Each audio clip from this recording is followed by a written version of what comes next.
Hello and welcome. You're watching Unplugged TV India. This is Alice Francis. Let's catch some major updates from around the world. The Party dissolved its Goa Working Committee on Monday, months after the conclusion of the assembly election.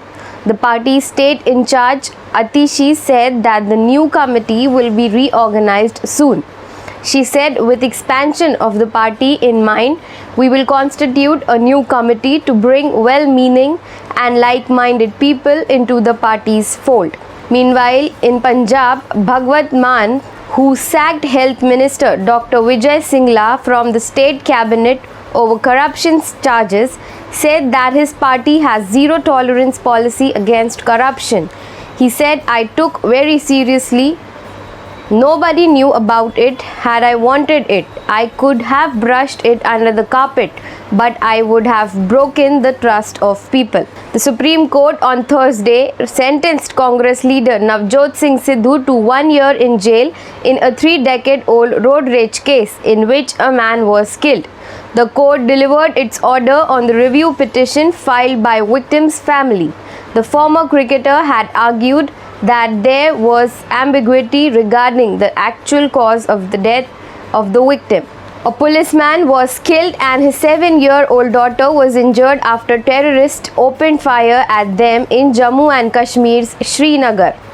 Saifullah Qadri succumbed to his injuries while being taken to the hospital, while his daughter has been hospitalized.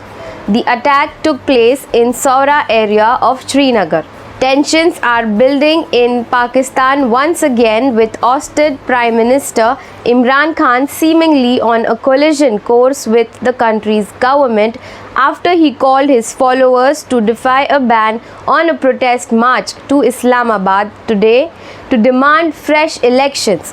Visuals on Tuesday from the capital city's red zone home to key government and judicial buildings showed shipping containers blocking entry and exit and security forces in place. Access to key buildings, parliament, foreign embassies and Prime Minister's office has been restricted. Meanwhile, Pakistan's Shehbaz Sharif-led government has rejected demands by ousted Prime Minister Imran Khan and his Pakistan Tehreek-e-Insaf to hold elections immediately. The ruling Pakistan Muslim League Nawaz said polls would only be held in August 2023 after the government finishes its term. US President Joe Biden, in a bilateral meeting with Prime Minister Narendra Modi in Tokyo on Tuesday, said, there is so much that our countries can and will do together. I am committed to make US-India partnership among the closest we have on earth. India and US strategic partnership in true sense is a partnership of trust. Biden also praised PM Narendra Modi for his handling of COVID-19 pandemic and contrasted India's success with China's failure, though both countries are of comparable size. He added that PM Modi's success showed that democracies can deliver and busted the myth that autocracies like China and Russia can handle the rapidly changing world better. Japan, on the other hand, on Tuesday expressed grave concerns over Chinese and Russian fighter jets carrying out a patrol. Japan on Tuesday expressed grave concerns over Chinese and Russian fighter jets carrying out a patrol near its airspace as PM Narendra Modi met other leaders of the Quad group in Tokyo. The planes, however, did not breach Japan's territorial airspace. Its defense ministry said it called the patrol provocative in light of the Quad Regional Security Summit.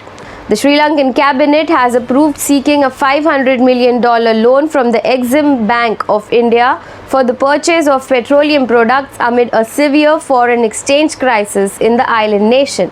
Sri Lanka had already received $500 million from the Exim Bank of India and another $200 million from the State Bank of India for oil purchases.